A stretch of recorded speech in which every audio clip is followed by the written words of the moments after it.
Como para que levante un poco, parece que estoy desolado. Bueno, lo más importante de todo es que confirmamos que hay curso el año que viene. ¿Sí?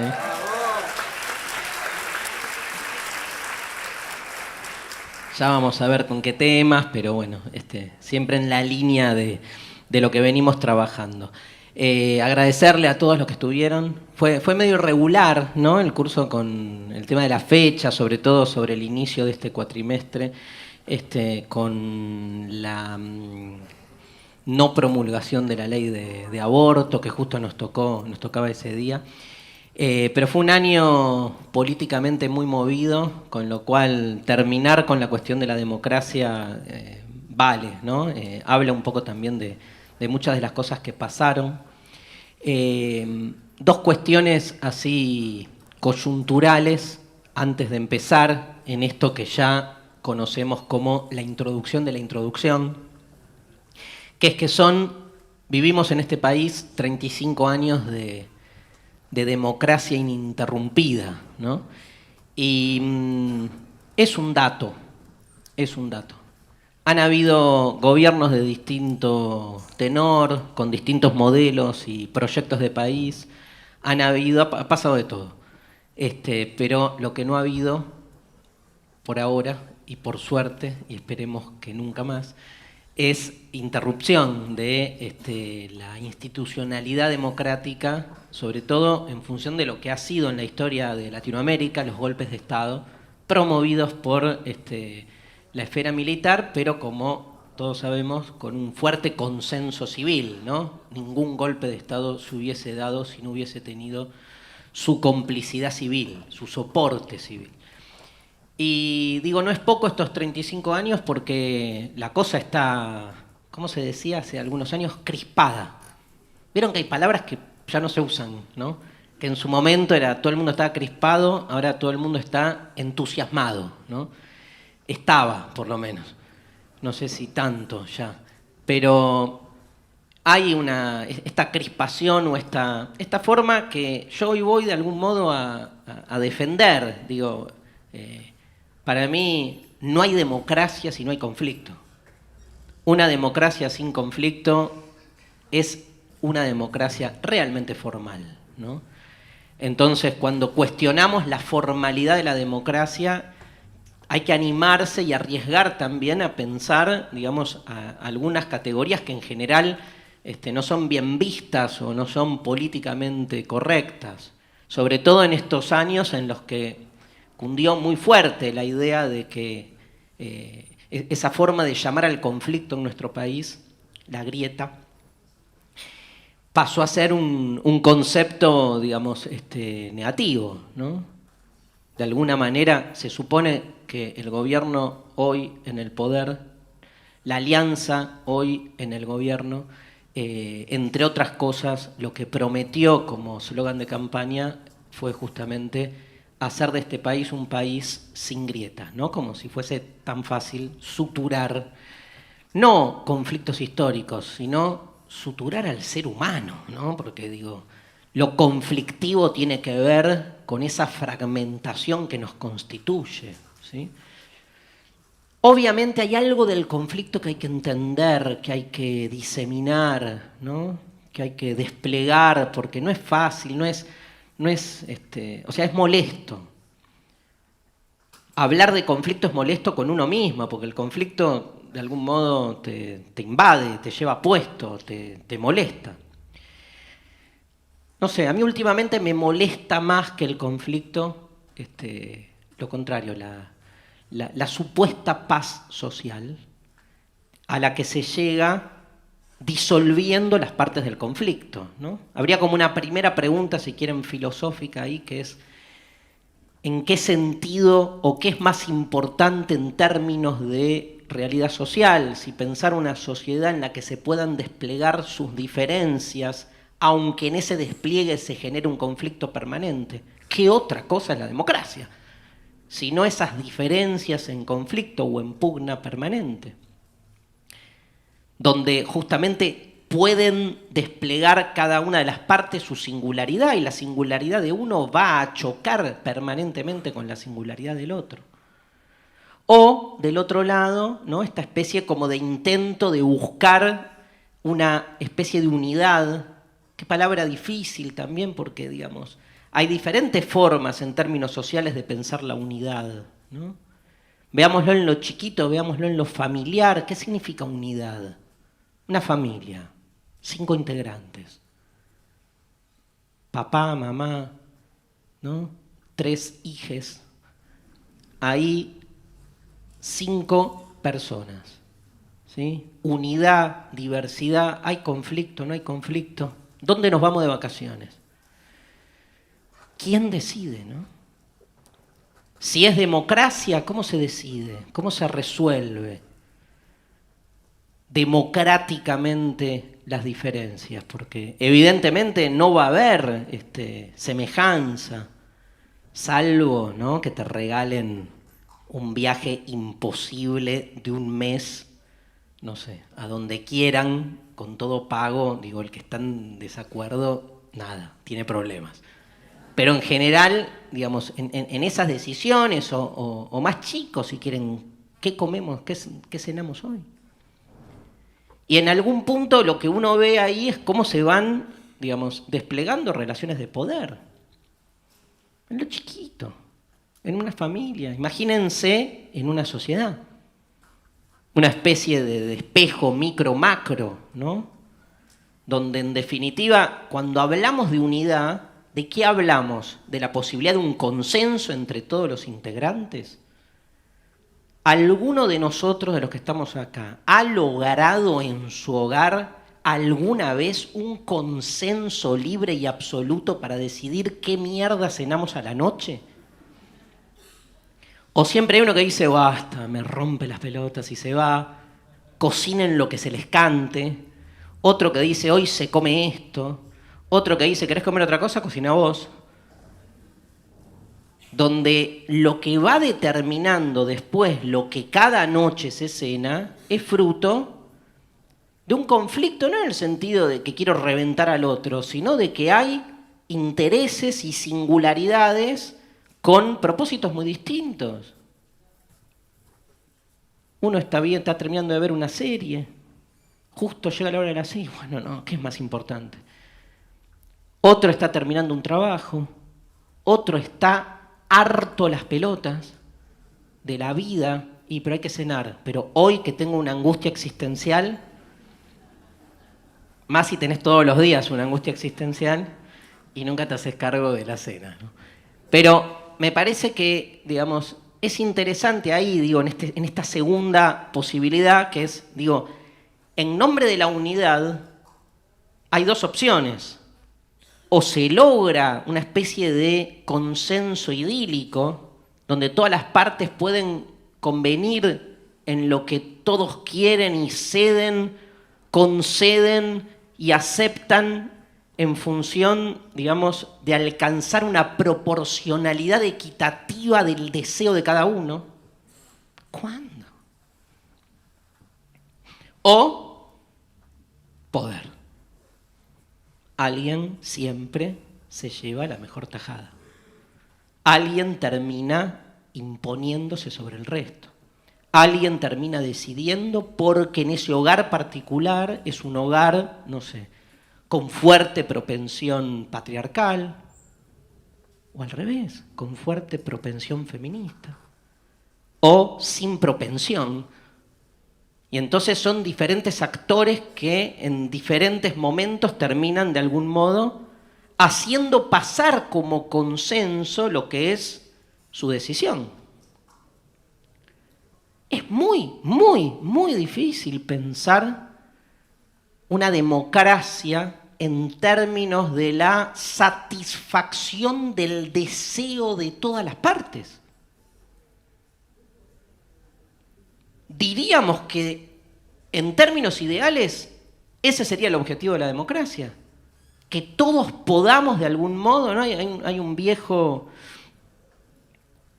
y hay un viejo texto de Marx que en realidad es del final de su época, que es la crítica al programa de Gotha, que tiene esa frase que nosotros en un programa de Mentira la Verdad la rapeamos, la hicimos tipo rap, que dice: a cada cual según sus necesidades y cada cual de acuerdo a sus posibilidades, o algo así. O sea, que cada cual tenga lo que quiere o vea satisfecha su necesidad y despliegue su capacidad. Capacidad, dice Marx. Eso es una democracia ideal. Una democracia ideal donde cada uno pueda de algún modo, viene la palabra clave, que uno no la va a encontrar en el vocabulario de la política: realizarse. O creemos que la realización es una cuestión individual, nada más, que uno se realiza porque uno es dueño de sí mismo, hace lo que quiere, y entonces va y se realiza. Y pensamos en esa especie de felicidad individual, donde depende de cada uno meritocráticamente la posibilidad de su realización. Ya, si vas a la escuela pública, tenés un problema. En términos de realización, ¿no? Digo, imagínate la cantidad de escollos y de diferenciaciones sociales que están ahí presentes a la hora de pensar que depende de uno. Entonces, ¿cómo no va a ser la realización una cuestión social? ¿Cómo no va a ser la felicidad un hecho social? Incluso el que cree que puede ser feliz a espaldas de la infelicidad del resto está tomando partido por un hecho social. Se llama cagarse en el prójimo, básicamente, pero es un hecho social, es una relación social, cagarle al otro, ¿no? Hay un otro. No sé si estoy transpirando por el café con leche, por la luz o me estoy muriendo. Había un director técnico de estudiantes que se llamaba el profe Córdoba, no sé si alguien lo recuerda, un personaje que cada vez que dirigía al equipo, él decía que bajaba entre 2 y 3 kilos de transpiración. Importantísimo dato que comparto con ustedes. Bueno, la otra cuestión, ¿sí? Digo, la otra cuestión... abro una cosita acá, con los 35 años de democracia. Y abro un paréntesis que va a atravesar toda la charla, toda la clase de hoy. Cuando hablamos de democracia, hablamos siempre de una tensión. Derrida puro. Vamos con Derrida. Esta clase está patrocinada por Jacques Derrida. ¿Sí? Acá están los libros, ahora les cuento un poco de bibliografía. Hemos decidido dar una clase de democracia no como se la suele dar en un instituto tradicional, por llamarlo así, de ciencia política, o sea, siguiendo las formas, si quieren, más clásicas con las que la teoría política piensa la democracia, sino desde la filosofía y sobre todo desde un tipo de filosofía hoy bastante en boga, quiero ya compartirlo con ustedes, conocida como filosofía impolítica. Impolítica. Hay un pensador italiano que se llama Roberto Espósito, de él tengo el primer libro que paso a mostrar. Este libro es una Biblia de la pospolítica. Si alguien quiere entender por dónde pasa la pospolítica, por dónde pasa repensar estos temas a la luz de los nuevos paradigmas, Roberto Espósito, Fondo de Cultura Económica, 10 pensamientos acerca de la política.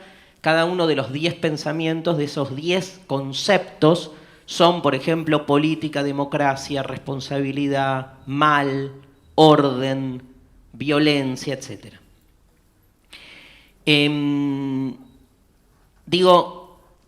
Y Espósito es quien trajo el concepto de impolítica. ¿Qué es la impolítica?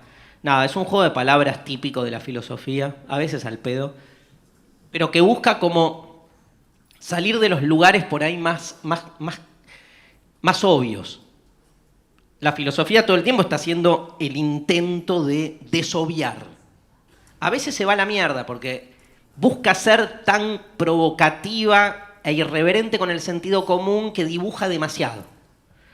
Este es un caso, por ahí la palabra, yo qué sé, no daba para tanto, pero lo que dice Espósito es, básicamente, hay pensadores famosos o no de la historia de la filosofía cuyo tema central no es la política y sin embargo son los que más nos han ayudado a entender la política.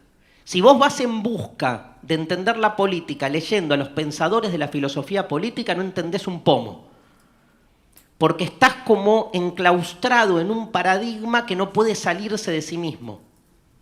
Una política masturbatoria, ensimismada, en algunas categorías que no puedes soltar. Hay que romper el paradigma, romper el esquema y extemporáneamente salirse de lo que se supone que es el lenguaje de la política. Por eso impolítica, porque no es, o sea, lejos de la antipolítica, todo lo contrario. La impolítica es como diciendo, hablo de la política, pero no desde donde se me dice que hay que hablar de la política. Y entonces entiendo la política porque saqué la pata, una, y la otra quedó ahí pululando en la frontera. Y puedo virar y visualizar otra cosa. Primer pensador fundamental de la impolítica, Nietzsche. Pero Nietzsche no escribió ningún libro sobre la política.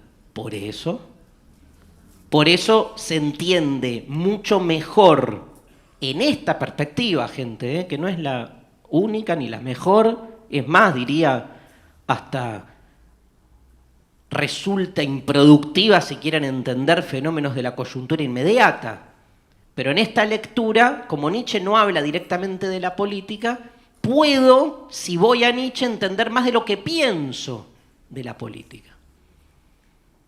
A ver, un pensador que ontológicamente establece el principio de voluntad de poder en la constitución de las entidades, imagínense si no va a ser un pensador político.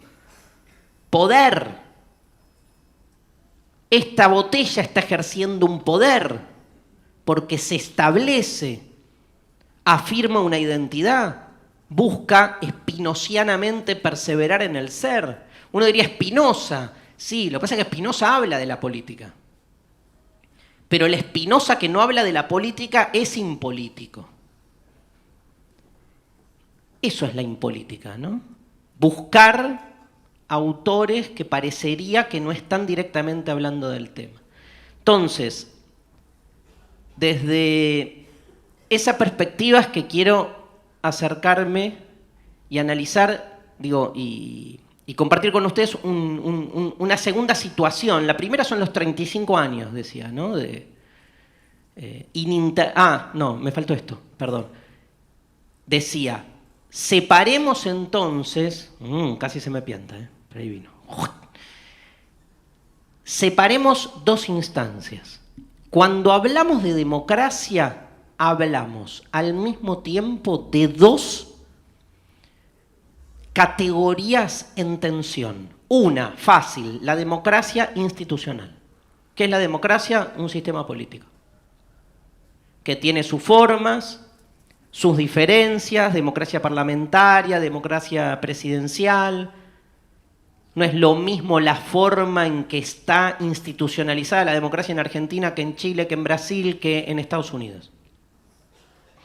Donde hay voto obligatorio, voto optativo, ¿sí? Wikipedia básico, definiciones de democracia, formas de democracia.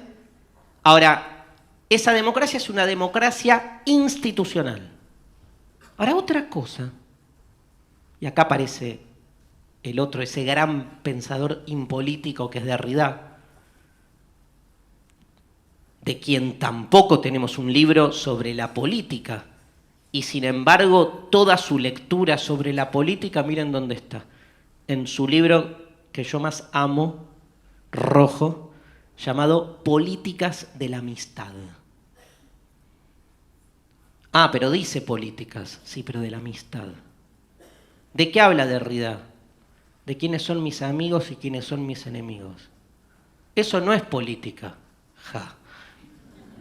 Esa es la naturaleza de lo político. Si quieren, empecemos a separar, en alguna otra clase la hemos hecho, la política de lo político.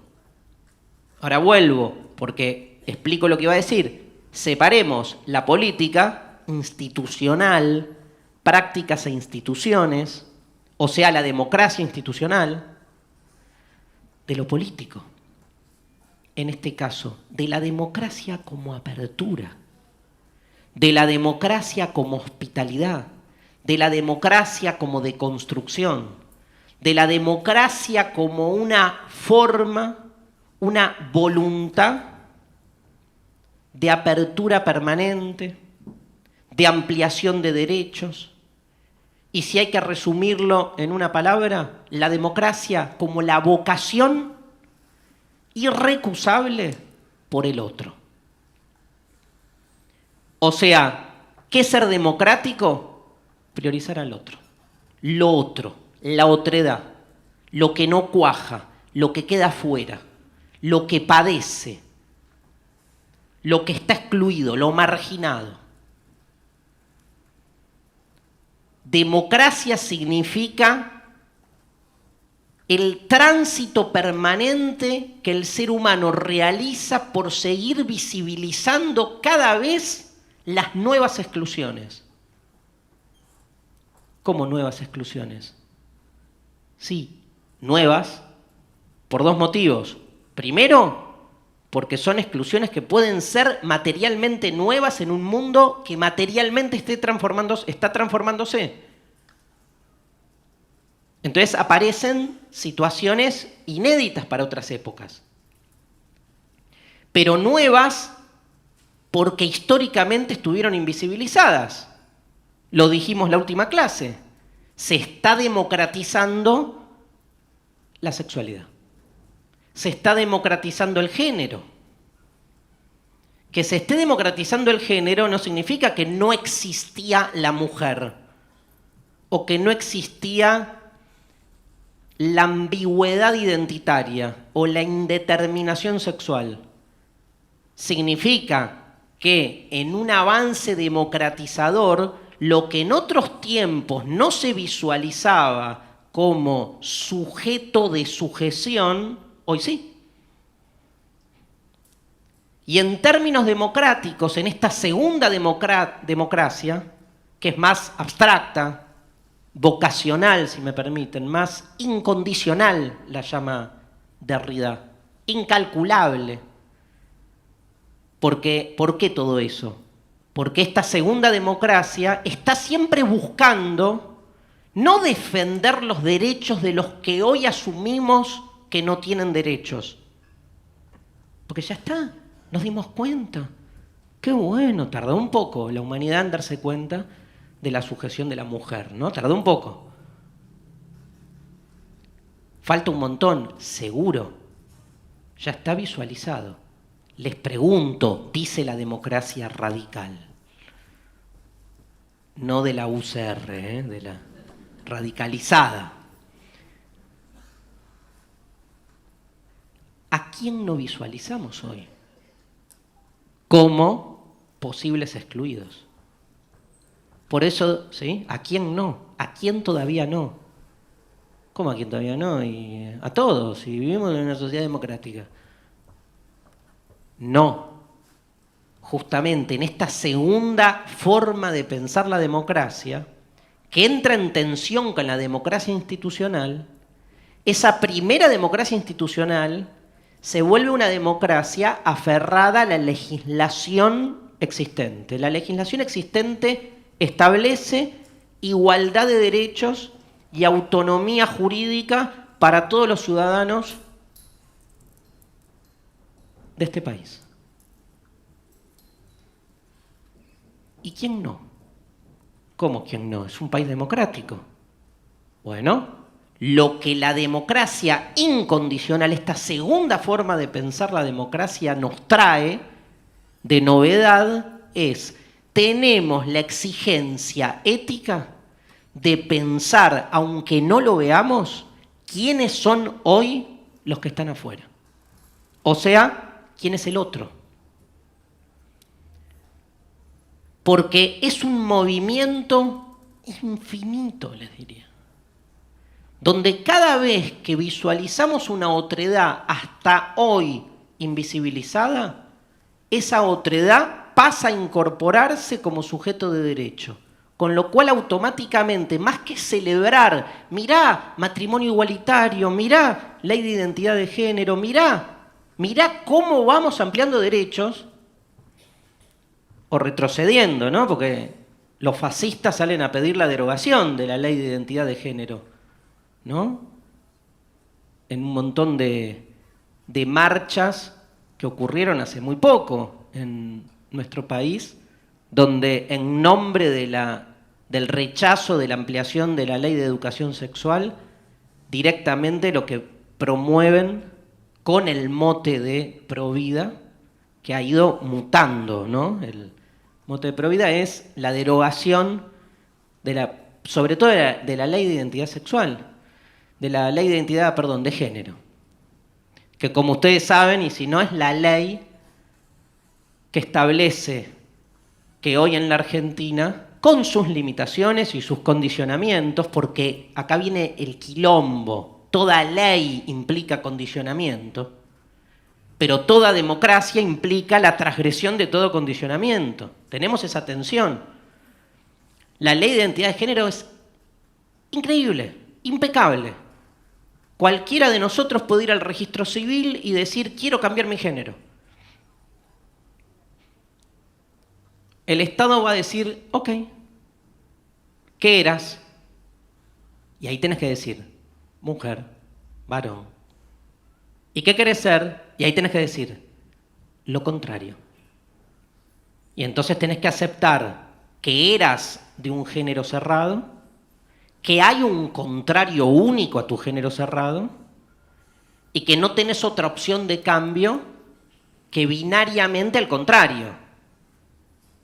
O sea, eras mujer, podés ser varón, eras varón, podés ser mujer. No podés ir y decir, soy de género indeterminado, quiero mutar ¿a qué? A género ultra indeterminado. No. Creo que en Alemania hace ya 2 o 3 años el Estado habilita la opción de un tercer género, que es el género indeterminado. ¿Qué? En Mendoza empezó a pasar, tenés razón, la semana pasada. ¿Y en Santa Fe? También. Bueno.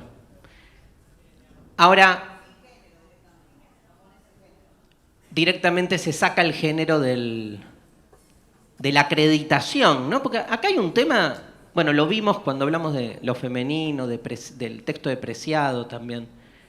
El punto en el cual esa ley de identidad de género, que está buenísima, sin embargo, tenía estas restricciones que pueden de algún modo empezar a transformarse, a ir, digamos, asimilándose a nuevas realidades. Ahora, no deja de ser una ley.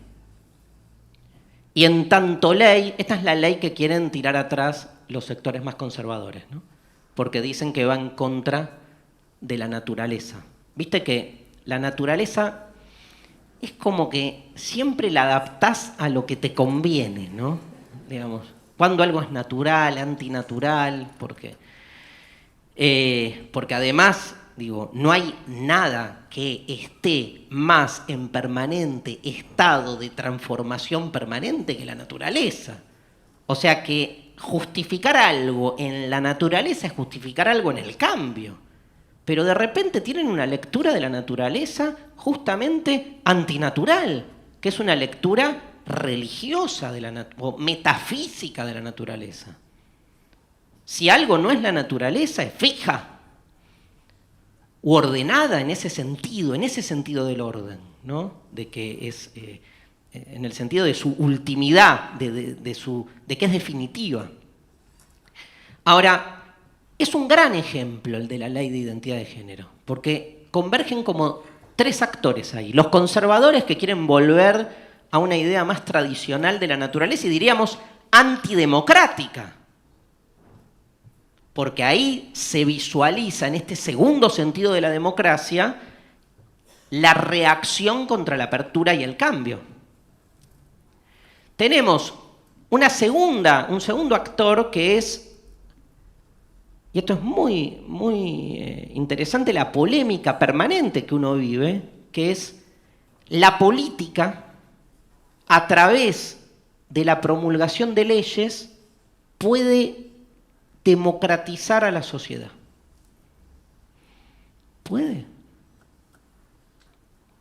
Puede de modo absoluto, puede con restricciones, alcanza, no alcanza. Mirá, me parece que si comparamos la sociedad argentina de hoy con la sociedad argentina de hace 50 años, la política, a través de sus legislaciones, ha ido generando una democratización en algunos aspectos y en otros no. Pero alcanza, queda como abierta esa pregunta, o no supone siempre el ejercicio institucional de la democracia la promoción de un límite y por lo tanto de nuevas exclusiones. Evidentemente la ley de identidad de género fue muy inclusiva, pero también dejó muchos afuera. Y la ley de matrimonio igualitario fue muy inclusiva y democratizó en un lugar histórico para la Argentina la identidad sexual, pero también dejó a muchos afuera. ¿Por qué? Porque hay un otro siempre que no cuaja en las determinaciones institucionales. Porque como dijimos en aquella oportunidad cuando vimos este tema, la ley de matrimonio igualitario permite que el Estado, de nuevo, institucionalmente, apruebe el casamiento de personas no necesariamente heterosexuales, con lo cual habilita institucionalmente el matrimonio por fuera de la heteronormatividad, hasta que alguien desde su otredad puede decir, perdón, no, el matrimonio es heteronormativo. Porque aunque nos casemos dos personas del mismo género, la forma en que está pensado el matrimonio como una forma, digamos, monogámica, una forma que tiene que llevar a la juridicidad el vínculo afectivo, supone una especie de encorsetamiento del amor que es contra lo que uno muchas veces quiere pelearse.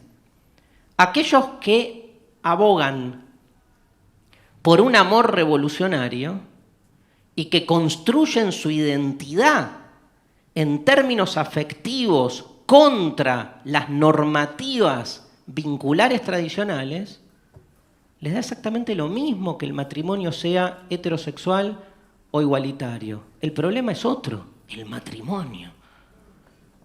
Y tener que avenirse en un formato, digamos, jurídico institucional al vínculo con el otro.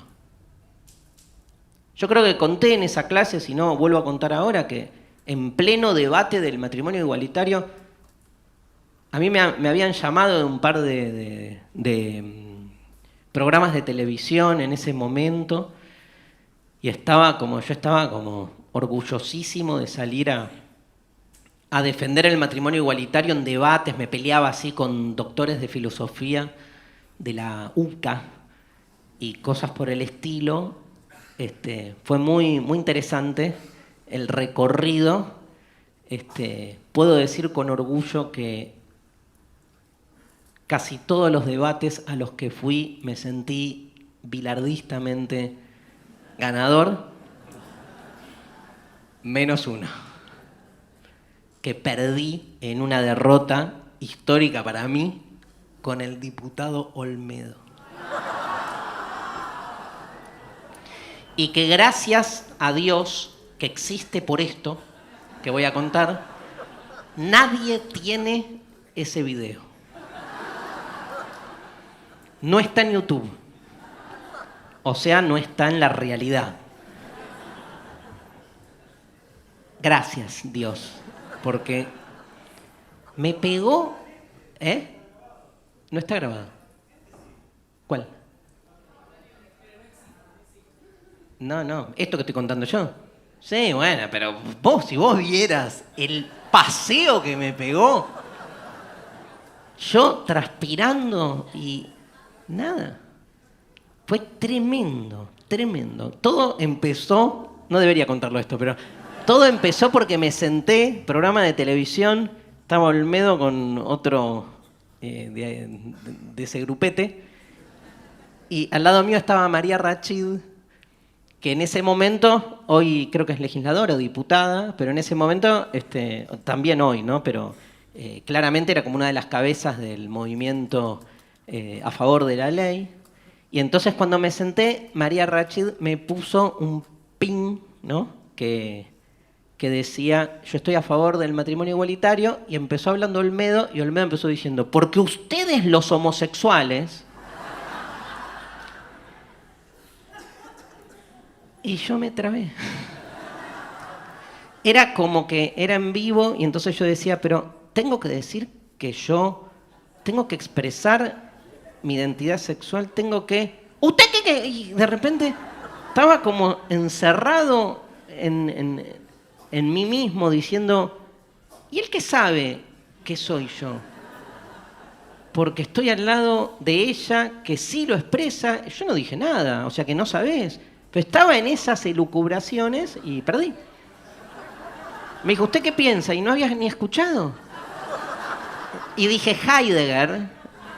Me dijo, ¿qué Heidegger? La gente necesita explicaciones fáciles. Me acuerdo que dijo, no es natural. Dos órganos masculinos, ninguno entra en el otro, me decía. Y yo buscaba en el vocabulario filosófico algo, no horror. Por canchero, porque me ha ido bien, entonces fui así desprevenido y así pasó. Pero me acuerdo que después de todo ese derrotero, un gran amigo me llama nada, me llama y yo le digo, bueno, grosso, que me escuchaste, viste cómo estoy defendiendo. Y me acuerdo que me dijo, mira, él con pareja, los dos varones, me dice, mira, gracias Darío, pero cortala. ¿Por qué? No queremos su sociedad monogámica matrimonial, me dijo. Me mató. Porque yo decía, pero escúchame, van a poder cobrar, hay derechos sociales, derechos legales, todo bien. Es poco. El tema de fondo es otro. O sea, si el precio por tener todo eso es avenirnos a ser lo que siempre no fuimos, porque nuestra identidad se forjó en el anverso de esa sociedad heteronormativa, monogámica y matrimonial que ustedes establecen. Fue muy loco, ¿no? Porque ahí hay, de nuevo, este era el ejemplo, ahí hay un conflicto entre lo que es, de nuevo, la democracia institucional, que cuando se instituye pone límites, pero la naturaleza de lo democrático es estar permanentemente visualizando quién quedó afuera del límite. Por eso, mi novio, Derrida, dice que la democracia siempre está por venir, dice él. Separado. Siempre está por venir. O sea, nunca podemos asumir que hay una democracia realizada. Porque si hay una democracia realizada, lo que estamos de algún modo sentenciando es que muchos quedaron afuera. El tema es quién queda afuera.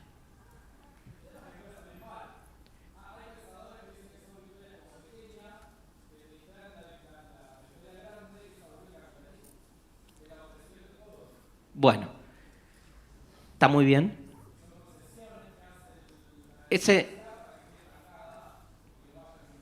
Ahora vamos a ese aspecto que es otro dilema de la democracia, que tiene que ver con la democracia política o la democracia social. Pero tomo lo primero que dijiste, que está muy bien. Tomo la primera parte que está muy bien, y ahora vamos a eso, que es, digamos, visualizar la democracia institucional como democracia realizada es no visualizar quiénes son los que hoy están afuera. Por eso para Derrida la democracia está siempre por venir. Significa que uno tiene que estar todo el tiempo repensando, resignificando la frontera. ¿Quién está afuera? Y es más, para el modo en que trabaja una filosofía como la de Derrida, que es la que estamos exponiendo, de un corte más deconstruccionista, deconstructivo, el que está afuera, al no ser visualizado, la reacción que tenemos cuando promovemos su presencia es, déjate de joder. ¿Qué es lo que pasa con el feminismo? Todavía con el feminismo pasa que cuando uno dice que la mujer en este país es una ciudadana de segunda, te dicen, déjate de joder. ¿Por qué déjate de joder? Porque vota como cualquiera. Tomemos el ejemplo del joven. En un sistema capitalista con una democracia como la nuestra, el voto del obrero vale lo mismo que el voto del empresario. Y valen lo mismo. Y uno dice, déjate de joder. Porque ahí, en nombre de la igualación política y jurídica, lo que no se resuelve es la desigualdad social. La pregunta que queda abierta es, ¿la democracia solamente está circunscripta a la igualación jurídico-política? ¿O la democracia en esto que muy bien plantea? Piensen que Derrida en los 90 escribió un libro que se llama Espectros de Marx, que en el momento en el que nadie apostaba, parecía la muerte final del marxismo con la caída del muro y todo eso, sale a defender justamente el carácter espectral, ¿sí?, de Marx. No lo entierren, dice Derrida, a Marx, no lo entierren, porque es un fantasma y los fantasmas no se entierran, nos asedian. Y un poco lo que escuchamos recién en el joven, ¿no? Digo, repensar hasta qué punto, dos ejemplos que parecen venir desde lugares distintos, hasta qué punto vivimos una democracia realizada en un sistema económico con desigualdad social y hasta qué punto vivimos una democracia realizada en una sociedad donde, yo sé que es discutible, la mujer no es dueña de su propio cuerpo, como mínimo. Entonces hay una diferenciación. ¿Qué te dicen? Déjate de joder. Pero a las dos te dicen déjate de joder, ¿eh? A la del obrero peor. O sea, el voto vale lo mismo. Lo loco es que el argumento depende del lugar desde el que uno se pare, evidentemente. ¿Por qué qué? Sí, bueno. Ni idea. Si lo supiéramos, vos, yo, estaríamos obviamente habiendo resuelto uno de los grandes dilemas de del orden político. Yo creo que el gran tema de la política es ese. Pero tiene que ver con lo que decíamos antes, tiene que ver con el poder, ¿no? Entonces, vamos a desplegar un poco esas formas del poder. Queda clara esta tensión, que es la que anima a toda la clase. Y queda claro que entonces la democracia está siempre por venir y que por lo tanto tiene que estar visualizando esos otros que están afuera. En ese sentido, la democracia está siempre en función del otro. Y ahora está siempre en función del otro, es para el otro. La política es para el otro, la democracia es para el otro. La forma en que Derrida, en que la filosofía habla del otro, es bajo la categoría de la hospitalidad. Que es algo muy difícil de pensar para nosotros porque no estamos acostumbrados en términos políticos tradicionales a amalgamar política con hospitalidad. Hospitalidad parece un concepto ético. Pero tal vez se trate de romper, de algún modo, de hacer explotar esa política tradicional.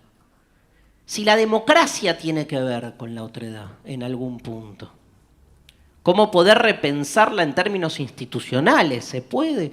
¿O la democracia institucional siempre se va a mostrar falente? Digo esto porque también genera otro problema, ¿no? Uno dice, tantos golpes de estados en este país. ¿Hay que ponerse tan crítico con la democracia? Van 35 años de democracia ininterrumpida. ¿Viste que, digamos, hay lugares donde uno es como que mejor no te metas con ciertos temas? La democracia institucional tiene como una especie de sacralidad, ¿no? Que de repente, si en tu análisis crítico excedes algunos límites, es como que te estás metiendo con algo que todavía hay que sostener. Digo, un término, un concepto, se vuelve un concepto sacro en el sentido de que no podés tomar algo de él, ¿no? No podés profanarlo, cuando todavía en algún punto, en una de las lecturas posibles, es débil. Si no, no habría problema. Digo, una democracia que plantea limitaciones al tratamiento de un tema es una democracia restringida. Una democracia, hay una famosa idea de Locke, John Locke, que decía algo así como democracia solo para los demócratas. Vos decís, todo bien, pero no es democracia. Porque si quiero sostener el carácter abierto de la democracia, digo, el problema es por qué no puedo alcanzar desde otra lectura la posibilidad de una convivencia en el conflicto.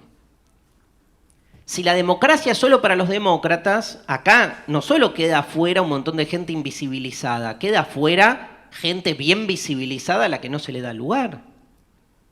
Es una de las grandes paradojas que vivimos hoy en la Argentina, claramente, pero en general, filosóficamente, con la cuestión del pluralismo, que en este caso implicaría un mismo tipo de ordenamiento que el de la democracia. Digamos, si hay pluralismo, el pluralismo debe sostenerse, aunque algunas de las posiciones cuestionen justamente quién define la pluralidad. Porque el pluralismo no es que cada uno piense distinto. El pluralismo es que también puedan irrumpir propuestas que cuestionen quién define lo que es la pluralidad. Quién se mete con el criterio que está por detrás de lo que después se entiende institucionalmente como pluralismo. O sea, quién pone las reglas. La hospitalidad significa mis reglas están abiertas a que puedan ser transformadas. Hospitalidad no significa que yo estoy en mi casa, hogar, oikos, economía. A veces nos olvidamos que la palabra economía viene de casa. Son las leyes que rigen mi hogar. Si la economía son las leyes que rigen mi hogar, significa que la economía está al servicio de lo propio. Pero la democracia está al servicio del otro. Miren qué problema que tenemos. O sea, está al servicio del que visita, del que llega a tu casa. Pero vos estás pensando el orden en función de lo tuyo, de lo propio, de tus propiedades. Y llega el otro, irrumpe, y obviamente pone en crisis tu paradigma. ¿Qué haces? ¿Lo negás? Llega el otro y golpea la puerta de tu casa. ¿Le abro o no le abro la puerta? ¿Le abro la puerta o no se la abro? Si no se la abro, lo dejo afuera. Si le abro la puerta al otro, le digo, vení, pasá, sentate acá, come esto, cuidado con la silla. no entres a este lugar, tenés tanto tiempo. O sea, si no le abro la puerta, lo niego. Si le abro la puerta, le exijo que se adapte y que encaje en las reglas que yo pongo. Eso en castellano es, lo niego también. En ambos casos los niego. Uno dice, bueno, pero el segundo caso es como más polite, yo qué sé, es más copado, porque lo dejas entrar. En el primero lo dejaste afuera. Interesante dilema. En el primero lo dejaste afuera, ok. Pero al dejarlo afuera, no lo tengo muy claro esto, pero lo expreso igual. Al dejarlo afuera, lo reconozco como un otro. Y digo, vos no. Al abrirle la puerta, lo acepto, pero en la medida en que se desotre, o sea, en que pierda su singularidad y se avenga a la reglamentación que yo le exijo. Lo desotro. En las dos lo desotro. Porque al no dejarlo entrar, lo niego como un otro. En ese juego perverso en el que lo niego como un otro reconociéndolo al mismo tiempo, pero lo niego. Y al dejarlo entrar, también lo niego, ¿no? Hay un famoso texto de Sartre, que ahora reeditó, no me acuerdo la editorial, Sex Barral, que se llama Algunas reflexiones sobre la cuestión judía.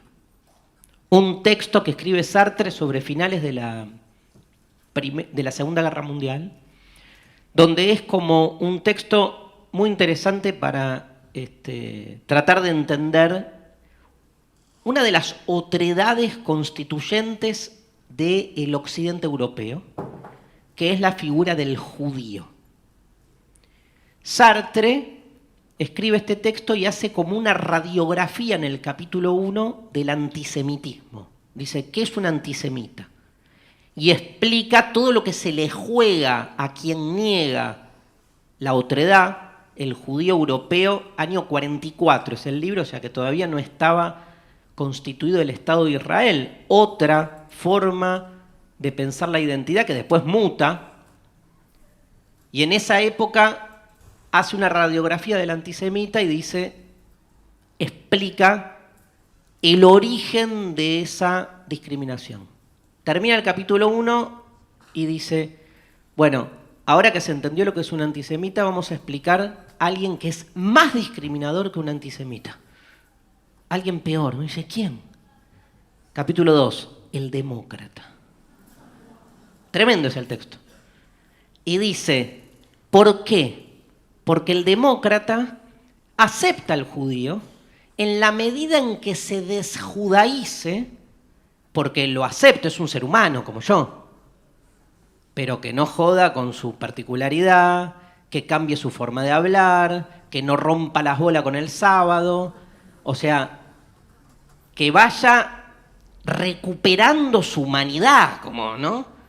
Que se vuelva cada vez más ser humano. Entonces, en la medida en que se despoje de su singularidad, nada, es uno como yo. Los negros son como yo, pero son negros. Se tienen que desennegrecer para recuperar lo que tienen de humano. Que no sé por qué creo que, sí sé por qué, pero que ser humano claramente es blanco, el modelo de lo humano, ¿no? Digo, en esa metáfora de cómo al otro se le endilga entonces siempre una particularidad que tiene que desposeer. Entonces llega el otro y lo desposeo y lo acepto como tal. ¿Por qué dice Sartre el demócrata? Porque en definitiva, digo, no sé cuál es peor o mejor. Son dos formas de discriminación. Una es más frontal, la otra está más solapada. Y la solapada tiene un elemento democrático institucional que es el obrero vota. ¿De qué se quejan? Por algo votan a quien votan. Hubieran votado a otro, o sea, como que hay una especie de, digamos, justificación en la libertad y autonomía que tiene cualquier integrante de la clase obrera para que después se queje de lo que se queja. Ahí hay un conflicto de fondo, que es tratar de entender, digamos, cómo recuperar la otredad. ¿Qué dice Derrida? ¿Qué es la hospitalidad? ¿Abro o no le abro la puerta de mi casa? ¿Saben qué dice Derrida? Dice, la hospitalidad es la ética del desierto. Y en el desierto no hay casas. Hay tiendas. ¿Y saben qué? Las tiendas no tienen puerta. El otro, el extranjero. La figura de la hospitalidad y la figura de la democracia para mí, el extranjero, el otro. ¿Sí? Ahora volvimos, ¿no? En la Argentina vieron que cada tanto vuelve la necesidad de asumirnos que somos un país demasiado condescendiente con los extranjeros, y creo que hay otro proyecto dando vuelta para endurecer, ¿no? el acceso de extranjeros a nuestro país. Dice Derrida, en el desierto el otro llega y ¿qué hace? Toma. ¿Por qué? Y porque nada es de nadie en el fondo. Toma, tiene hambre. Ah, bueno, pero si tiene hambre es porque no trabajó. Tiene hambre porque todos somos hambrientos. En el desierto todos tenemos hambre. Si a vos te tocó estar en la tienda de pedo, te tocó hoy de pedo, mañana te va a tocar dar vuelta por el desierto. Porque el desierto aparte no avisa. Tormenta de arena y cagaste. Vieron que la meritocracia es otro de esos categorías como la naturaleza, que cuando te conviene es mérito, cuando no te conviene no es mérito, ¿no? Sobre todo esa meritocracia, a mí la que me mata es la meritocracia familiar, ¿no? Que es como, bueno, yo me merezco el lugar en el que estoy porque mi familia se rompió el lomo para conseguir todo lo que consiguió, trabajó denodadamente. ¿Y vos? No, yo nací. Pero, ¿y vos qué hiciste desde que naciste? Nada, fui un buen hijo. Pero ¿dónde está la meritocracia? Porque si el elemento está directamente proporcional en el esfuerzo y el mérito está en el trabajo que uno hizo, entonces la herencia, ¿qué mierda demuestra? Que estabas de pedo, o sea, naciste de pedo, aparte naciste de pedo. ¿O vos creés que vos elegiste el óvulo y el espermatozoide en el que te hiciste cuerpo y decís, elegí bien? Andaba metafísicamente por el éter y bueno, por suerte esquivé la villa, ¿viste? Y me metí en el cuerpo indicado. Evidentemente, digamos, son categorías que siempre están tratando de autojustificar el lugar de privilegio que uno tiene. El que tiene privilegio va a hacer todo lo posible para justificar su lugar de privilegio. Y cuanto más lo justifique en términos naturales, de normalidad y de todo eso, mejor. El problema es el otro. Ahora, en la ética del desierto, de la hospitalidad, el otro llega y come porque está hambriento. Come adentro de una tienda que mañana se levanta y cambia de lugar. Eso se llama nomadismo, errancia, deriva. Y no estoy hablando del Medio Oriente, estoy hablando de la existencia. ¿O qué mierda nos creemos que hacemos si no, sin saber cómo haber llegado, puesto una tienda, empezar a mover y en algún momento disolvernos, ¿no? Digo, qué metáfora para mí tan representativa de la existencia humana, el desierto. Pero cambia la lógica, anda a edificar algo en el desierto. Es otro concepto también de vínculo con el otro. ¿Quiénes son en nuestras democracias institucionales aquellas entidades, sujetos o lo que sea, llámenlo como quieran, aquellas otredades que están afuera, que todavía no podemos visualizar, ¿no? Esa es la pregunta, política, abierta. Los niños. No, bueno, los niños son cuidados, sí, bueno, pero tienen sus restricciones. Tienen una ciudadanía, claro, uno diría, los niños, sí. Mis hijos. ¿De quién? Tuyos, que sos el dueño. Miren todo lo que podemos problematizar sobre los niños. ¿Qué pueden o no pueden hacer los niños? Bueno, tiene que ver con su racionalidad. ¿Se acuerdan del traspaso de edad de votación que hubo en la Argentina? Hoy alguien de 16 años puede votar, ¿no? Y hace 10 años no. ¿Qué pasó? ¿Evolucionó la raza humana? Que ahora, antes alguien de 16 años estaba incapacitado para votar y hoy adquirió la posibilidad de ese voto. ¿Y qué decían los que estaban en contra del voto de los 16? Y no, ¿cómo va a votar a un chico, una chica de 16? No le da la cabeza. ¿Qué ahora le da? ¿Qué pasó? Internet, no sé, ¿qué pasó? ¿Y a cuánto estirarían la capacidad? No me acuerdo si trabajé esta idea de si los niños pueden votar o no. ¿Le suena? No. Levante la mano. Voy por todo, ¿eh? Levante la mano. ¿Quién de ustedes piensa que el año que viene, en el 2019, para votar presidente, ¿se acuerdan que hay que votar presidente para este país? ¿Ustedes le darían la prerrogativa a que vote a un niño o niña de 8 años? Levante la mano.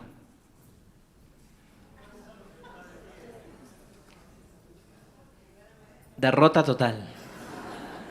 El que dijo capitalismo y todo eso, ¿dónde está? ¿Dónde está? ¿Eh? ¿Pero votaste a favor o en contra? ¿Qué votaste? Sí. Ah. No, en esto. ¿Un chico de 8 años puede votar o no? No. Bien. ¿Me ayudan? ¿Por qué no? Quiero escuchar argumentos. ¿Me levantan la mano y me gritan? No se los ve, ¿eh? ¿Por qué no? Harían lo que les dicen los papás. Obvio. Tomo yo, ¿eh? Harían lo que le dicen los papás, me parece un argumento genial. Un chico se deja influenciar a la hora del voto, ¿sí? Un adulto claramente no. ¿No? ¿Está claro? ¿Está claro? No sé qué aplauden, porque adultos somos nosotros. Pero el argumento es, aparte, viste que con tus hijos, yo le digo a mi hijo, vota este y vota el otro, el guacho. Me hace lo mismo con todo. Pero habría una especie de influencia, es cierto, digo, puesto en un lugar de responsabilidad tan fuerte, uno diría, termina de papá, ¿a quién voto? Pero realmente es un argumento que, digamos, puesto al revés, en el lugar del adulto, digo, cambiás algunos agentes y es lo mismo. Digo, es realmente si no sostener que hay una autonomía a la hora del voto, digamos que, claro, a los 16 vos decís, piensa, ¿viste? Claro, pero hace 5 años no pensaba a los 16. A los 16 tenía autonomía, pero 8 claramente no. Bueno, ahí Derrida dice, ¿saben qué? Para ahí va la democracia. No es que lo diga en un texto, pero ahí hay una otredad, porque a ninguno de ustedes se le ocurriría, salvo a los 10 que votamos, que un chico podría votar. Está excluido de ese tipo de relación con la ciudadanía, que no es la única. ¿Qué? No te atajes, decilo porque me hace bien a la clase.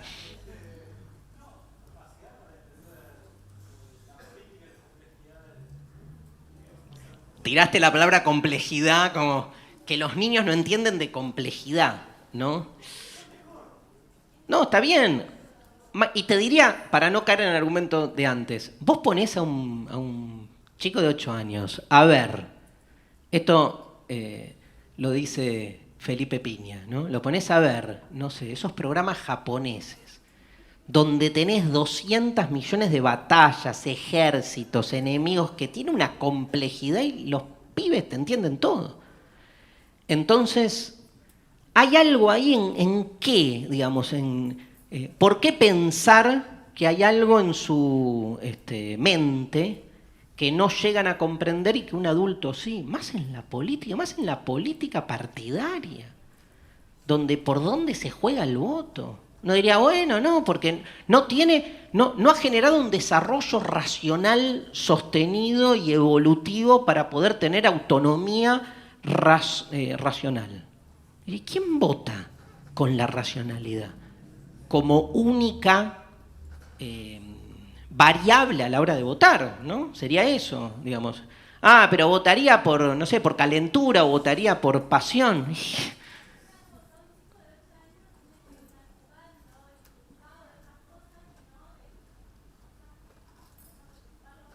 Me encanta, buen argumento.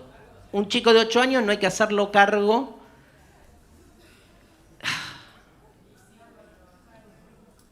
Tendría que estar jugando, tal vez jugando podría, digamos, tomar decisiones que nosotros creemos que implican una envergadura de seriedad y tal vez, yo qué sé, en la antigua Grecia, con todos los quilombos que ahora vamos a ver, que tenía la democracia ateniense, a los presidentes, ¿saben cómo los elegían, no? Por sorteo. Sorteo. Tipo, ¿cómo se llama el que decía? El Ucho, Riverito. Imagínate Riverito, tipo, ¿quién es presidente? ¿Eh? No, entre 500 era. Era un sorteo entre los 500, que eran los representantes de los demos. Demos eran los barrios que conformaban la polis, de ahí viene democracia. Nah, no te rendir nada. Se iba imponiendo como representante y después era elegido, pero te digo una peor, era elegido por sorteo, pero solo por un día. Entonces iban rotando, tenías presidente por un día. A Sócrates le tocó ser presidente y parece que el día que Sócrates fue presidente, tuvo que decidir si a un capitán lo consideraban traidor o no, porque el capitán en plena guerra con Esparta abandonó las naves y se fue se fue a la mierda porque los espartanos los estaban haciendo boleta. Y entonces toda Atenas lo quería destruir. Y Sócrates dice, inocente. Y terminó el día, ¿viste? Pero el chabón decretó la inocencia del capitán. Y entonces cuando después lo juzgan a Sócrates, Sócrates en su defensa dice, a mí me están pasando factura por eso, ¿no? Digo, miren lo que le costó la democracia a Sócrates. Sí, ¿alguien quería decir algo ahí? Sí, ahí va.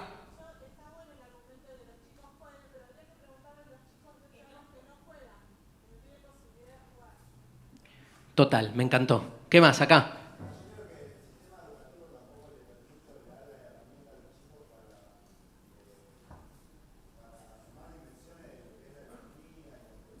Está bien.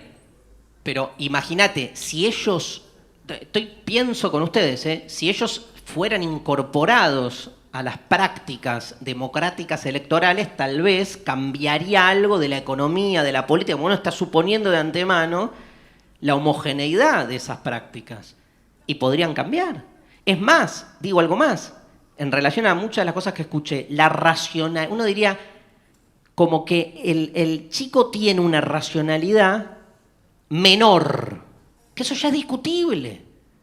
O sea, tiene, para mí, tiene otras formas, tiene otras lógicas, que me cuesta pensarla en términos evolutivos, donde hay en algún momento un salto, por lo menos evolutivos en relación a esto, ¿eh? A otras cosas obviamente no hay cosas que no sabe hacer, pero tiene que ver con el saber, el voto. Esa es una discusión por ahí que pasa por otro lado. Y ahora digo, ahí le doy la palabra a un par que levantaron, ahora digo, de repente homogenizamos racionalidad en el adulto y lo distinguimos del niño. Pero lo que perdemos es la diversidad de racionalidades que hay en el adulto, donde en realidad hay un montón de racionalidades que quedan afuera. Y les doy el ejemplo más pavo para que se entienda de lo que hablamos. 1868. Rosario. Un bar. Una pulpería. José y Juan están tomando ginebra. Por algo dijiste ginebra. Y uno le dice al otro, ¿no sabes lo que me enteré? ¿Qué? En Europa están están trabajando, están promoviendo que en las próximas elecciones vote la mujer. No, boludo. ¿Cómo va a votar la mujer? Si no le da la cabeza. Si está para otra cosa, tiene que jugar, no, tiene que lavar los platos. Si tiene otra función en esta realidad social, ¿cómo le vas a dar a la mujer si vino para tener hijos? No, es un horror, le estás dando lugar a alguien que no vino para eso. Los argumentos, sé que son diferentes, pero en el fondo hay una afinidad que siempre muestra la exclusión de un otro. Es más, si le molesta la de los niños, voy por más. ¿Se entendió, no? Igual. Clarísimo el ejemplo. Voy por más. Me fui a la mierda acá, pero aviso. Pueden votar en algún momento. De acá a unos años. Futuro. ¿Podrán votar los clones?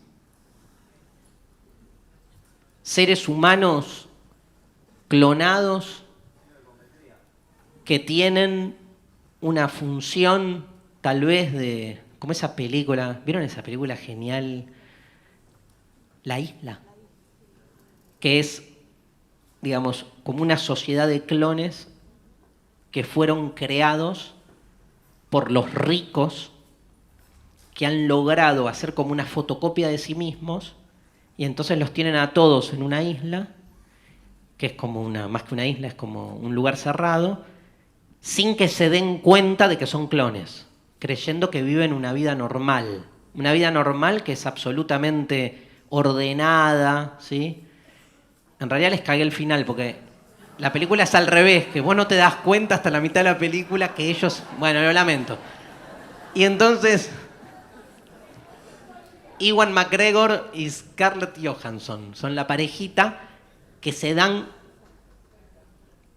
cuenta y cuando salen ven que en realidad los dos son clones de dos ricos que han logrado tener su clon y que, por ejemplo, si yo soy rico y se me pudre el hígado, voy al clon, le extraigo el hígado y entonces, como es un hígado igual al mío, puedo seguir viviendo sanamente por mucho más tiempo. Genial. Menos para el clon. ¿Qué es un clon? ¿Qué es un clon? Un ser humano. ¿Un ser humano? ¿Tienen derecho los clones? Ah, eso es el futuro. Esto es filosofía. Estamos pensando los bordes. ¿Tendrán derecho? ¿Tienen derecho en términos democráticos y ahora disolviendo o, digamos, repensando la democracia no solo en términos electorales, que ya nos dimos cuenta que es un aspecto más, sino en términos de derechos? ¿Tienen derecho a los animales? podemos pensar una legislación. Hace unos meses me hicieron una entrevista por un proyecto que había, no me acuerdo dónde, era muy gracioso porque, ahora me voy a la mierda en serio.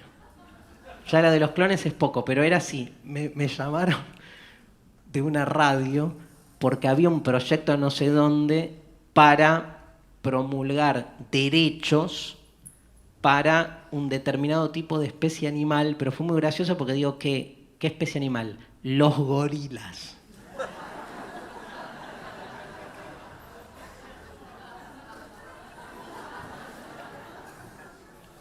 ¿Tienen derecho los gorilas? Era como la pregunta, ¿viste? Te increpan así. Qué gracioso. Y era muy interesante, ¿no? La discusión acerca de, obviamente, cuando Derrida se va de frente con el tema del giro animal, o sea, sus últimos textos incluso apuntan a eso, porque Derrida está todo el tiempo tratando de ver quiénes son hoy los parias, los que no son, los que no encajan en nuestra definición de identidad, los que quedan afuera. Y hay algo más.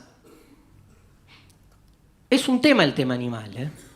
Un tema que, digamos, todavía, fíjense, como con el feminismo, cuando empieza la revuelta feminista, toda la reacción que sigue hoy contra el feminismo, como desde los chistes. Vieron que la primera reacción contra el feminismo es desde el humor soez, pedorro, ¿no? Es decir, ahora las mujeres quieren hacer la cosa de la banana. Bueno, con lo animal es lo mismo. ¿Qué? Derecho de animales, dale, discutámoslo comiendo un asado. Porque al no visualizar la cuestión animal como una cuestión seria, se la ningunea, se la disuelve, como para no darle una entidad, porque está perturbando un lugar que uno no quiere soltar. Y sin embargo, no quiero entrar a hacer un debate como antes, porque no nos vamos más, pero con lo animal, en términos de vida y de lo que es lo viviente, si hacemos filosofía, no hacemos gestión institucional. Estamos pensando cómo organizar una sociedad democrática donde los animales tengan voz y voto. Buenísima también, ¿no? Pero estamos como el planeta de los simios, qué bueno el planeta de los simios. Bueno, digamos, estamos pensando en realidad cómo hay exclusiones de las que no nos hacemos cargo.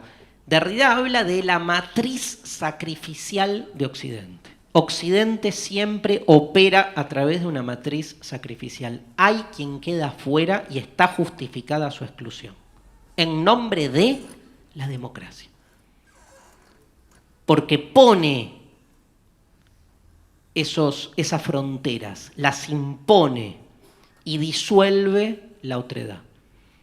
Derrida da un paso más, bastante polémico, pero que es un poco la tesis de su texto, de Políticas de la Amistad. Esperen un minuto.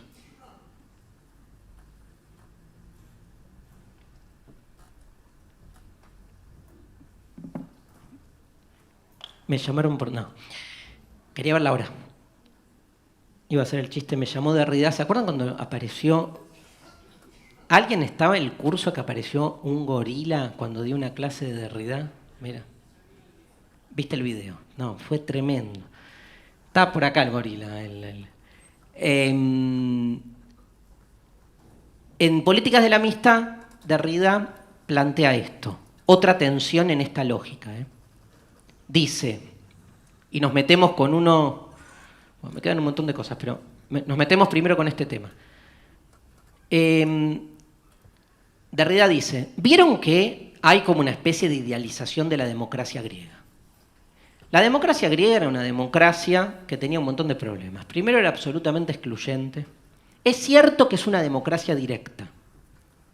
Y es cierto que tenemos un conflicto entre dos tipos de democracias, ahora sí, en términos institucionales, que es la democracia directa y la democracia representativa. Democracia representativa significa que elegimos representantes que después, en la arena política, ¿no?, le delegamos la soberanía. La democracia es siempre un ejercicio soberano. ¿Qué significa soberanía? Es la palabra clave. Soberanía tiene que ver con la autonomía, con el poder propio, con la posibilidad de que nuestro poder, de que nosotros de manera autónoma decidamos sobre nosotros mismos. Eso es ser soberano. La autonomía en términos de nuestro propio poder, de nuestra propia decisión. Si toman cualquier manual de filosofía política clásica, tienen tres formas de gobierno históricas, que son la monarquía, la aristocracia y la democracia. Tanto Aristóteles como Platón en la República, en los libros 8 y 9, toman partido entre esas tres, obviamente, por la aristocracia. Platón es profundamente crítico con la democracia. Para Platón la democracia es una forma degradada de gobierno. ¿En qué se diferencian las tres? En la monarquía el poder está centralizado en uno, mono, gorila. Me estoy aguantando de decir un montón de barbaridades y chistes, pero no las digo por culpa de los chicos de la Facu Libre que graban esto. Si no estuviera la cámara ya diría 1.000 millones de barbaridades. Ahora, la aristocracia es el gobierno de los pocos. Cracia, kratos, que en griego es fuerza, poder. Argé, monarquía, argé es principio, que es principio de poder. Argé, anarquía, sin principio. ¿Sí? Arqueología, el estudio de los principios. Arcaico viene de ahí. Argé, monarquía, principio en ese doble sentido, ¿no? Y democracia vendría a ser, a partir de lo que ya les expliqué, de los barrios, algo así como el gobierno de todos o el gobierno de los muchos. El gobierno de todos. Hay una famosa resignificación, no me acuerdo de quién, que decía que la democracia es el gobierno del pueblo, por el pueblo y para el pueblo, donde aparece la palabra pueblo, que es otro quilombo, que ahora tratamos si hay tiempo. Pero en principio, la democracia es el gobierno de los muchos, o sea, de todos. O sea que la soberanía, en este caso, está diseminada y está en algún punto, esa soberanía tiene dos formas. O bien se manifiesta de modo directo, a esto íbamos, o bien de manera representativa. La forma representativa es la que nosotros conocemos. La forma directa, también, yo qué sé, una reunión de consorcio. ¿Alguien pasó por ese infierno que es una reunión de consorcio? Es medio una democracia directa, que vieron lo que es. Y igual elegís a alguien, siempre, ¿no? Ahora, es muy loco porque la elección es una forma medio, digamos, ambigua, porque cuando vos, en la democracia representativa, vos elegís representantes. Esos representantes, por un lado, se suponen que son soberanos, o sea, que ellos están de algún modo llevando a cabo toda una serie de principios por los que vos lo votaste. Y es como que al mismo tiempo que vos cedés tu soberanía y se la transferís al representante, la perdés. No, bueno, te representa y la perdés. Porque en esa concesión vos, nada, te vas a jugar al fútbol.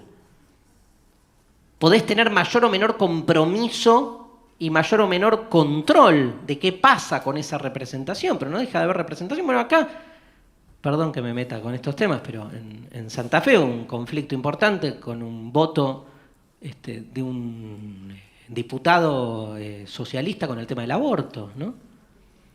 No socialista, de la Alianza. Pero donde ahí vos decís, bueno, yo cuando votás una representación y de repente esa representación se resquebraja. Además, es dificilísimo que esa representación pueda cuajar en la singularidad de la totalidad de los representados. Digo, algo que para nosotros funciona naturalmente bien, sin embargo, tiene esos conflictos. Es lo que nos pasó. Vuelvo a lo del aborto. Hoy deben estar discutiendo presupuesto todavía en el Senado, pero cuando uno siente, ¿vieron cuando uno siente como que la política no lo representa? Lo que entra en crisis es justamente eso, porque por ahí en el día a día te haces el pelotudo, te olvidás. Que es muy loco que uno se olvide, porque en definitiva ese hacerse el pelotudo significa que el tiempo que le estás destinando enajenadamente a tu vida cotidiana es consecuencia de decisiones de tus representantes. Entonces puteás por un montón de cosas que tenés que hacer y no querés, pero no asumís que, digamos, hay un dispositivo que funciona en la medida en que uno decide a quién votar. Mete un quilombo más, decide a quién votar en un marco electoral en el que uno no vota a quien quiere. Ni hablar del balotaje, que es como el reduccionismo absoluto. O sea, tenés que votar a uno o a otro. Imagínense todo lo que se pierde en términos de transferencia de soberanía. Pero no solo el balotaje, que es el extremo. Digo, ustedes van a poder votar un montón de gente, siempre es poca. Es más, todos aquellos a quienes iremos a votar son votables porque ingresan en un dispositivo previo que estructura quién tiene la posibilidad de ser candidato. Nunca elegimos de cero. ¿No? Es como este ejemplo que di, creo que la clase pasada, que es que uno cree que elige cuando entra a un supermercado y puede comprar lo que la góndola nos ofrece, ¿no? Coca, Pepsi, Pepsi, Coca, Coca, Pepsi, Coca Light, Pepsi Max, Manaos.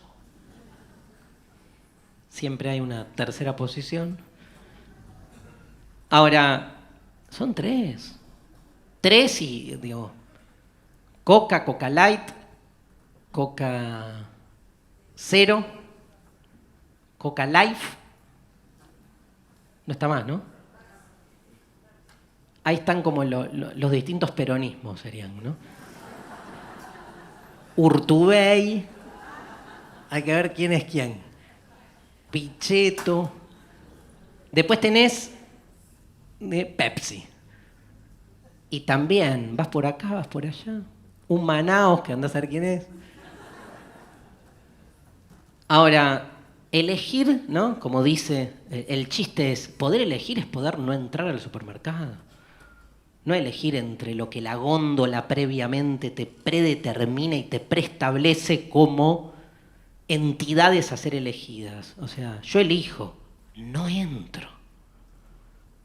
Pero no existe eso. Porque hasta decís, bueno, no, tipo elecciones optativas. No votó. Yo tengo un amigo así, rebelde sin causa. No votó. Entonces no me hago responsable. Sos un boludo igual. Porque igual, sos un boludo igual porque votes o no votes, digo, si realmente querés, me estoy peleando con mi amigo, pero querés incidir, digamos, no sé si pasa por ahí, pero es como una especie de salvataje individual, ¿no? Que bueno, también es una manifestación de lo que pasa. Entonces, esto, Derrida dice esto, me parece clave, sobre la filosofía política antigua. Vieron que, porque ahí es donde más se visualiza, los antiguos hablaban de isonomía. Isonomía es una palabra previa a democracia, pero es básicamente lo mismo. ¿Qué es isonomía? igualdad ante la ley. La idea era romper con la naturaleza. La democracia lo que hace es romper con cualquier vestigio predeterminado que se establezca en términos de una naturaleza originaria.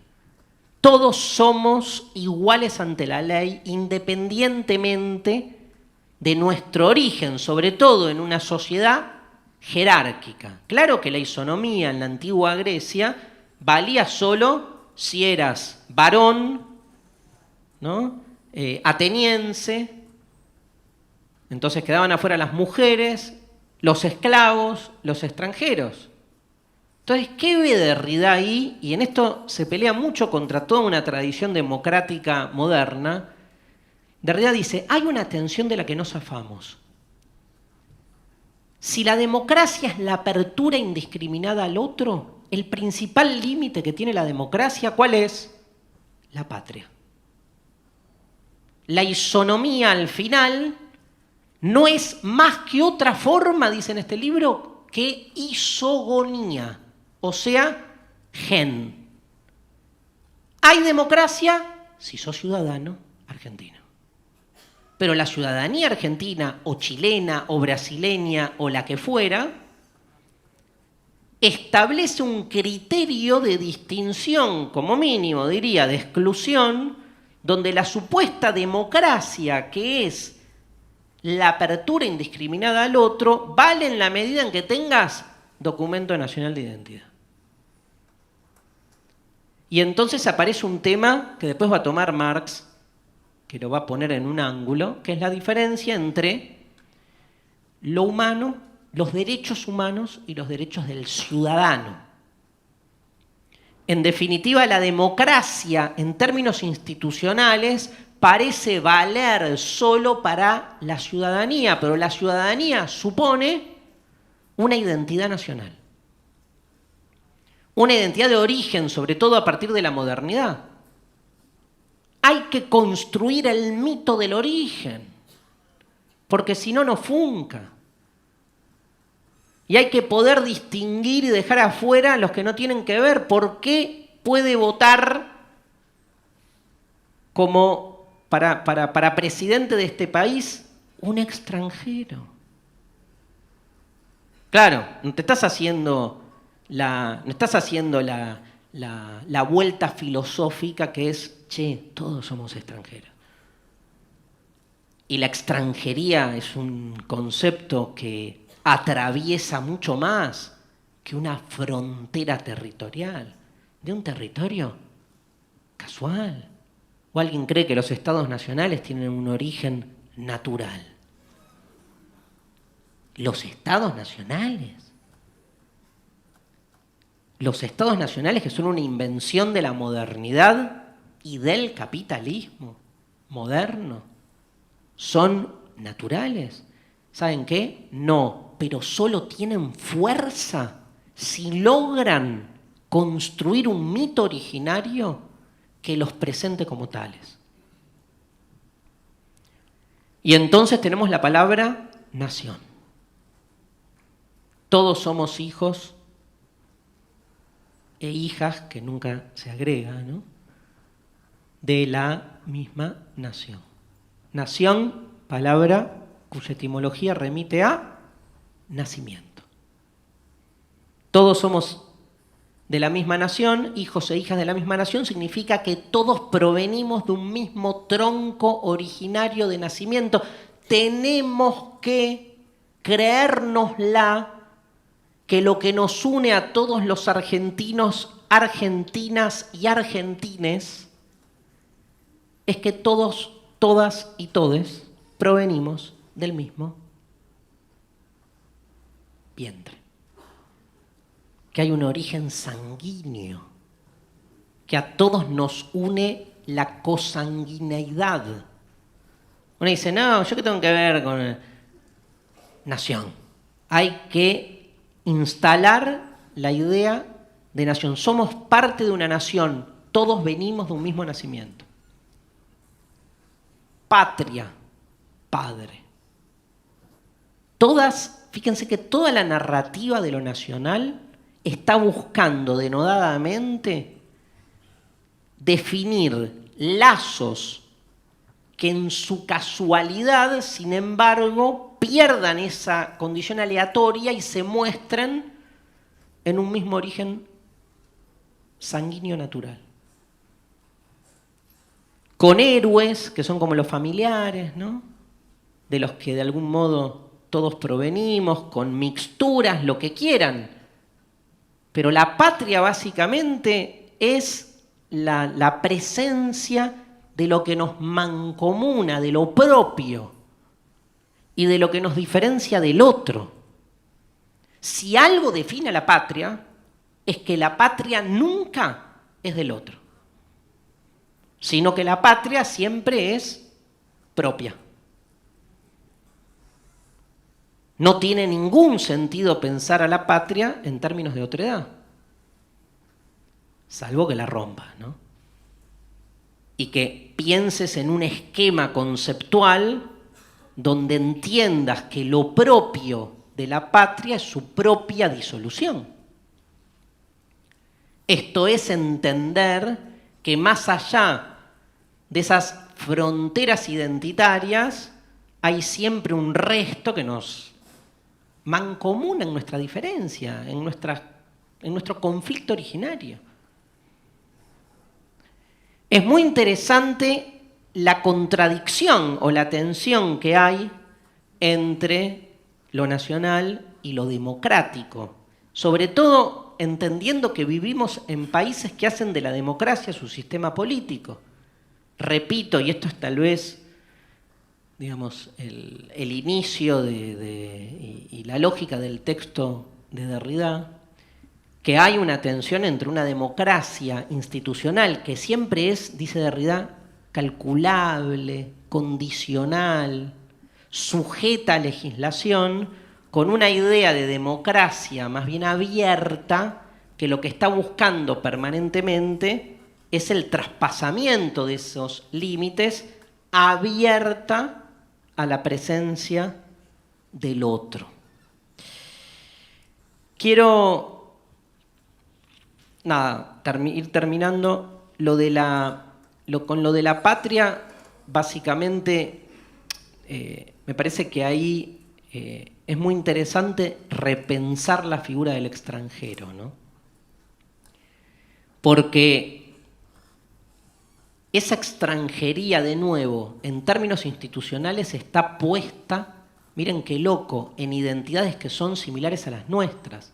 Digo, si partimos de la idea de que un Estado nacional, Benedict Anderson decía, toda nación es una comunidad imaginada,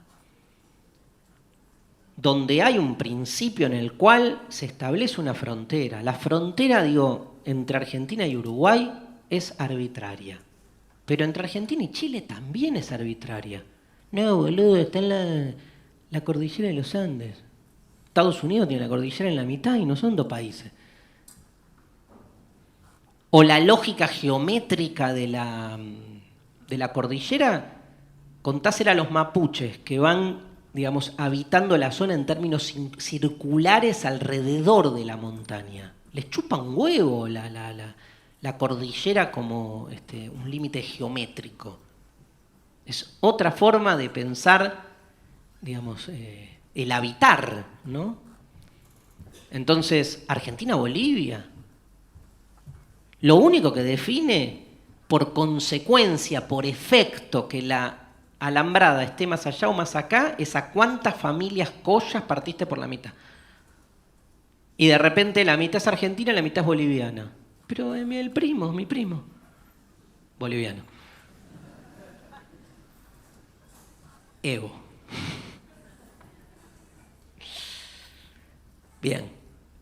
Ahora, como las fronteras, como todo Estado nacional es un Estado artificial, esa artificialidad necesita, digamos, ratificarse a partir de la construcción mítica de una identidad nacional.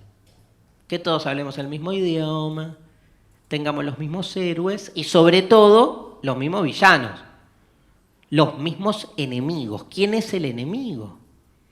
Y ahí hay como un juego internacional donde los países van construyendo enemigos mutuos. Pero como dice muy bien Derrida leyendo a Carl Schmitt, una cosa es ese enemigo que es un adversario similar a uno, y otra cosa es el otro, el que queda afuera. Porque uno dice, enemigo, el brasileño. Más hoy, ¿no? Diría uno. ¿Por qué? No importa. El enemigo es el brasileño. Clásico, ¿no? El clásico rioplatense es con Uruguay, en realidad. El clásico sudamericano, ¿no? Y aparte esta cosa, esta compulsa eterna acerca de la hegemonía sudamericana, ¿no? A ver quién la tiene más larga. Brasil, claramente, No, Argentina tiene como una forma fálica invertida, en realidad, ¿no? Es como... No digo más nada porque... Modo fálico invertido. Geométricamente. Paro, dijimos. Mañana tengo terapia igual, ¿eh? Y la semana pasada se fue de viaje. Por eso estoy con el inconsciente a pleno. Escúchenme. Esto iba a decir. El enemigo, el brasileño, el chileno, ¿no? Y uno dice, en realidad, vos tenés territorio, ellos tienen territorio. Vos tenés bandera, ellos tienen bandera. Vos tenés a Messi, ellos tienen a Neymar. Vos tenés a Macri, ellos tienen a Bolsonaro. Vos tenés distintas figuras. Vos tenés, no sé, tu música, tu folclore, ellos tienen el suyo. O sea, en el fondo, vos tenés tu Estado, tu capital, ellos también. En el fondo, como estructura institucional, el Estado Nacional argentino no es muy distinto al chileno o el brasileño. Cada uno tiene sus conflictos interétnicos, interculturales, interreligiosos. Entonces, en esa matriz sacrificial de la que hablábamos, hay un otro, en realidad, que te es absolutamente funcional. El tema es cuál es el otro disuelto, el que hay que emancipar, aquel al que la democracia no le llega de algún modo. Y en Argentina está claro, ¿no? ¿Quién es ese otro? No está afuera, está adentro. O está afuera estando adentro. Digo, si extranjero es el que está afuera, veamos los números, gente. ¿Quién está afuera? ¿Quién vive afuera de los números? ¿Quién es extranjero en su propio territorio, que no le alcanza la guita para llegar a fin de mes, que queda fuera de la posibilidad de entrar en cualquier plano de desarrollo, que queda exento de igualdad de oportunidades, que directamente no comulga con una identidad que directamente lo soterra y lo pone abajo de la alfombra, porque no encaja, ¿no? Porque está fuera de lo que uno, digamos, construye como identidad propia. Porque no tiene identidad, porque el problema es la identidad. No tiene identidad porque es hijo de la mixtura, de la hibridación, porque no se entiende. ¿Qué es? Es de la provincia. Es boliviano, medio paraguayo, medio chileno, ¿no? Depende del lugar. Es aquel al que, como uno no logra constituir en una identidad, lo homologa con una extranjería posible. Entonces lo llama boliviano, pero no nací en Bolivia. No, pero sos parecido. ¿A quién? ¿A qué? ¿No? No tiene nombre, tampoco, no puede tener. El otro no tiene nombre. Si tiene nombre, ya brasileño, boliviano, yanqui. Pero si sos otro, no tenés nombre. No tenés color, además. ¿no? Y la ausencia de color en este país está clara. Son los negros, ¿no? La negrada. El negro, ¿no? Como casi un síntoma de la invisibilización. No está ahí la otredad, ¿no? No está ahí la extranjería. O sea, y votan, ¿eh? Como niños, ¿no? O como adultos, influenciados por el chori y la coca. El pancho y la coca. Miren que hay formas sofisticadas de pancherías y cocalerismos, ¿eh? Pero evidentemente, aparte hay como una animalización de esa figura. Es más, no jodamos mucho porque en cualquier momento hasta definimos que no podrían ni siquiera votar. Porque no les da la cabeza, ¿no?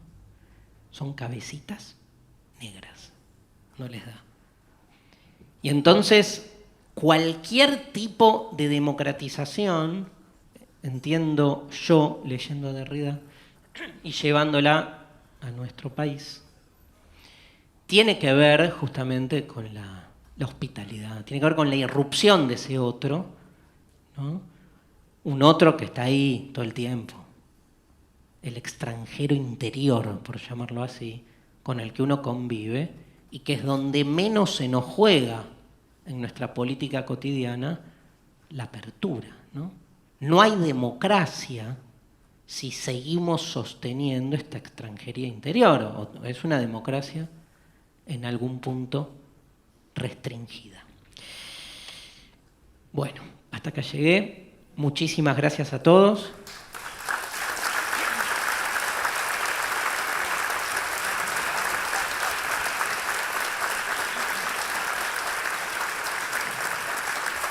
Gracias por la buena onda, gracias a la Facu Libre por estas 8 clases y bueno, nos vemos el año que viene. Buenas vacaciones.